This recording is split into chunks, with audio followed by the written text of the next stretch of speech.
एक मारवाड़ी था, उसको घूमने का बड़ा शौक था। अब वो घूमते घूमते एक ऐसे राज्य में चला गया जहां पर क्या था, हर 5 साल में राजा चुना जाता था, पर चुनाव का तरीका अनोखा था।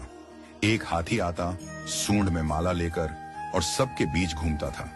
जिसके गले में वो माला डाल देता वही राजा बनता था। अब क्या हुआ, हाथी आया माला लेकर, थोड़ी देर इधर उधर देखा और जाकर माला इस मारवाड़ी के गले में डाल दी।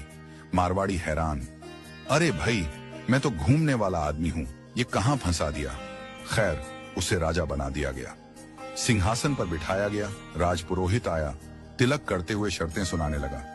भैया, आपको 5 साल के लिए राजा बनाया जा रहा है, लेकिन 5 साल पूरे होते ही आपको यहां से सैकड़ों किलोमीटर दूर एक उफनती नदी के किनारे छोड़ दिया जाएगा।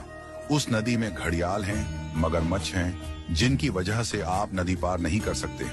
अगर किसी तरह पार कर भी गए तो उसके बाद आएगा एक गहरा जंगल जिसमें हिंसक जानवर और खतरनाक राहें हैं। वहां आप जानो और आपकी किस्मत। अब तक जो भी राजा बना था उसे मालूम था कि 5 साल बाद मरना तय है, तो वह 5 साल बस ऐश करता था, भोग विलास, मजा, तामझाम। लेकिन यह मारवाड़ी अलग निकला। उसने सोचना शुरू किया, अब मुझे 5 साल बाद क्या करना है। राज्य की जो भी आमदनी आती थी उसमें से 51% जनता की भलाई में लगाने लगा और बचे हुए 49% से उसने अपने आगे की प्लानिंग की। पहले साल उसने नदी पर एक पुल बनवाया, दूसरे साल उस पार के जंगल को साफ करवाया, खेती के लायक जमीन बनवाई, तीसरे साल वहां सड़कें बनवाई, लोग वहां बसने लगे, गांव और मोहल्ले बनने लगे। चौथे साल एक छोटा सा महल बनवाया जहां वह आगे जाकर रह सके। 5वें साल अपने जीवन भर का खर्च, जरूरी चीजें, अनाज, सब कुछ वहां स्टोर करवा दिया। अब 5 साल पूरे हो गए।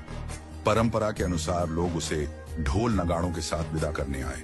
लोगों की आंखों में आंसू थे। कहने लगे, ऐसा राजा हमने पहले कभी नहीं देखा। वो राजा था मारवाड़ी, शांत मुस्कान के साथ सबको प्रणाम किया और उस पुल पर चढ़ गया जो उसने खुद बनवाया था। लोग अवाक रह गए। हजारों राजा आए गए, मारे गए, लेकिन ये पहला राजा था जो भवसागर को पार कर गया।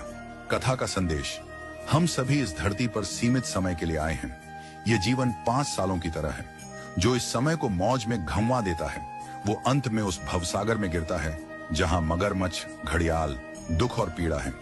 लेकिन जो जीवन का उपयोग अच्छे कर्मों, जनसेवा और प्रार्थना में करता है वो इस जीवन से परे उस पार पहुंच जाता है। तो आज ही से भवसागर पार करने के लिए अपना पुल बनाना शुरू कीजिए, ताकि जब आपका कार्यकाल समाप्त हो तो आपको भी सीधे ठाकुर जी के पास बैकुंठ में वास मिले और आपके अच्छे कर्मों की वजह से आपको हमेशा के लिए याद रखा जाए।